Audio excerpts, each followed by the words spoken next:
It's now my great pleasure to invite Jane to present on brain training.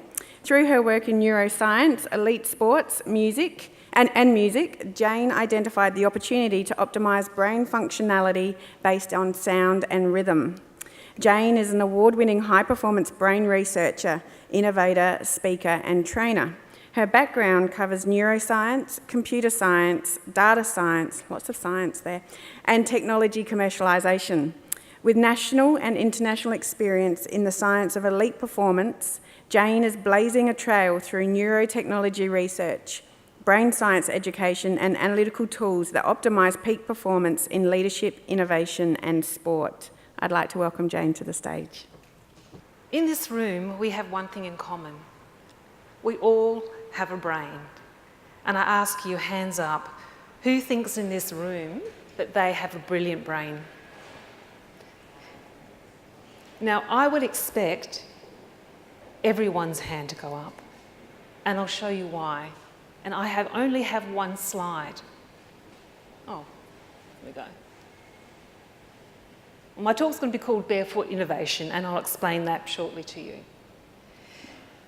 This is what I want to focus on the whole time I'm speaking, and that is your brain contains 100 million neurons. That's more than 100 times the population of the world. And they have 100 trillion connections. And that's more than 1,000 times the stars in the galaxy. Now, the innovative drive is in every human brain. And what I'd like to do in this very short period of time is to pay homage to what we carry with us every single day, 24 hours a day, and as a backdrop, use a project I was involved with recently. Return on investment is a very important measure across any industry, and particularly in the education sector. I recently was involved with a collaborative project that was with UNESCO, with the UNIVOC centres, which is the vocational sector, and the National Centre for Vocational Education Research in Adelaide, and myself.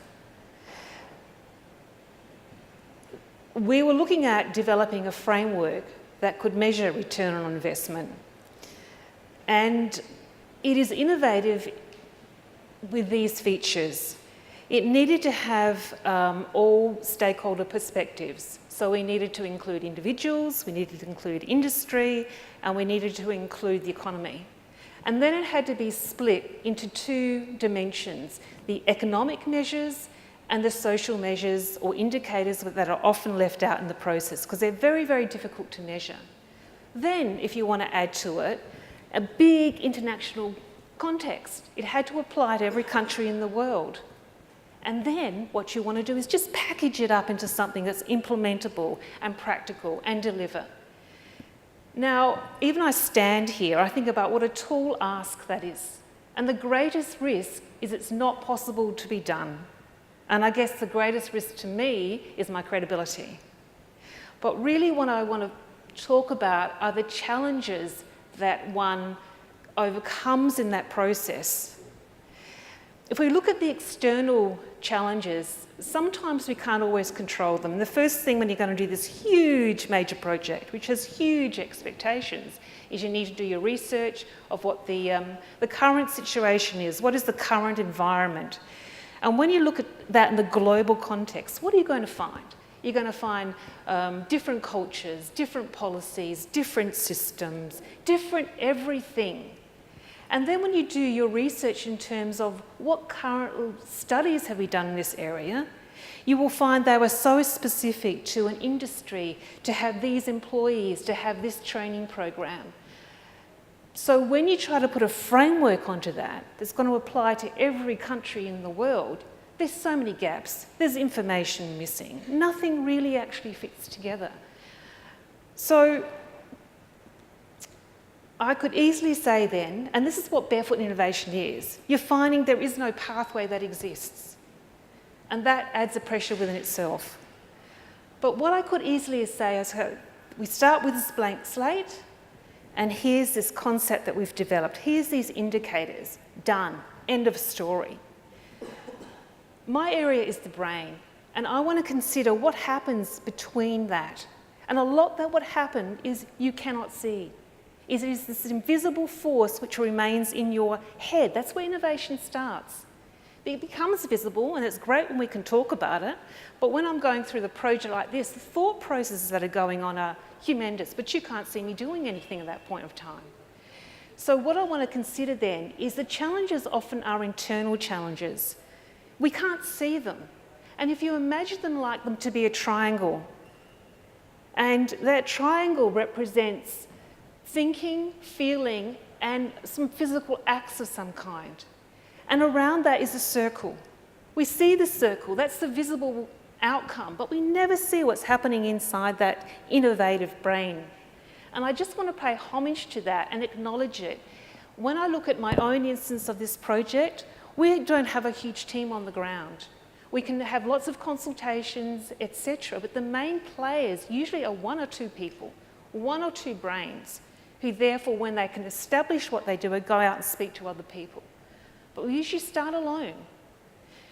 So in my instance, when I look at one of the bits of the triangle, the mental capacity to consider this global aspect with these huge expectations, with all these differences and all these gaps, the only way I could think about it, I didn't even have the brain circuitry because I hadn't done it before. As many things which are innovative, we haven't done before. In this particular instance, it's knowing, it's a sense of knowing that you are going to develop something. There is going to be an outcome. You can envisage it. You don't know how, but you know that you will. And it's a very important attitude to have right from the beginning. And not to let other people's limitations limit the innovation. Maybe it hasn't happened yet, but not to take on board the limitations that currently exist, because you have to deliver. I had to deliver. And then we look at another bit of that triangle, is the drive that's required for innovation, entrepreneurship in an organisation, particularly if you're bound by certain policies, certain people, certain funding. That drive, that emotion, and I'll be vulnerable here. If you look at a continuum and consider there's doubt and there's confidence, there's overwhelm and there's clarity, and there's resistance and there's resilience. You go up and down that constantly. It absorbs so much energy, but that is part of innovation. And then if we use that third bit of the triangle, it's the action that you take. It's the physical part that you take. Innovation and comfort never coexist. That's what innovation is. There is a discomfort, there is a tension, there is a pressure. And in spite of maybe you haven't got the end result, maybe you're not clear, maybe you're not sure, and in spite of this could be wrong and I have my doubts, etc., you still have to act. And acting comes in making a decision, maybe when you're not 100% sure. And the one thing with innovation and that brain is often when it's in your head, because the project I was involved with is developing a concept. You have to have that before you can implement. There's a long period of time when you're not validated for what you're doing. You're not acknowledged for what you're doing. There is no reward because you're trying to work out in your own mind how this looks on paper, how this fits together. And I love the people that are involved with that thing because I know the pain that they go through to actually produce something that other people can start using. Now, what are the outcomes of all of that? The outcomes are this. If you can hold on long enough, if you can stand sometimes that pain for long enough, and you are a very small team, this is the outcome that you can have. And let's consider most of that work is done in Adelaide. The outcome of it is, yes, there's a framework that's developed of 26 indicators across those two dimensions, across all those stakeholders. It's so successful that it's presented in Canada. Someone's invited to Abu Dhabi, and most recently they presented at an international conference in Bonn, Germany. Now, once you have that framework, and at that stage it starts to get validated, it has importance. And when you have a framework, then you can start producing guidelines and how to map indicators and how data collection systems and what that sort of looks like and pan everything out. There is a guide that's been developed, because I was very heavily involved with it, and that guide is now to be published by UNESCO in Paris in collaboration with the National Centre for Vocational Education Research in Adelaide, and that will be distributed to 170 countries or more around the world later in this year. So the lessons I learn from sometimes the pain ones go through in actually forming that concept that can develop more of the information is that when you're doing barefoot innovation, when you strip back by maybe funding, by people, and you've got to develop the concept, if you start to understand that what you're doing is you're leading, it's uncomfortable, but that's what you're doing, and you'll become an expert in your field. And sometimes if I stand on the edge of this stage, there is nothing under my feet. You need to learn to leap because you've learned enough, you know enough, it's time to actually make that move. And also entrepreneurial, sometimes you've got to let go of what you're producing because it needs to be validated. It needs maybe to be critiqued. It's now become a visible document. But underneath it all, when I look at this project and what my brain went through for this project, is that there is a legacy that you leave with your name on it. And so you want to be making sure that you've put every effort, every emotion, every thought, every decision into that so you can be proud of that innovation that you're going to hand on to someone else. So may I conclude with this. We are world-class entrepreneurs in South Australia. And I know that to be true because at the conference in Bonn, there was a lady from India who was representing her country. And she's very excited about return on investment because it's not a sexy thing, but it is now, is that she said, at last, return on investment has just become real because now they have something that they can use and documents and guidelines, and that will be distributed again across the world. So one point I just want to make in closing is this. Innovation is a muscle.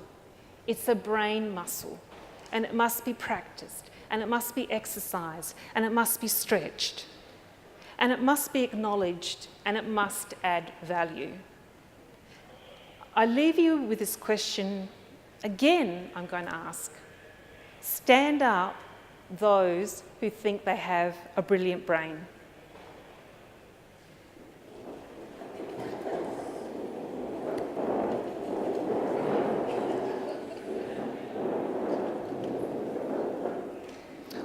Well, I applaud you because you recognise that the very resource that you need for innovation is at your disposal 24 hours a day. So I look forward to seeing how you use it in the future. So thank you.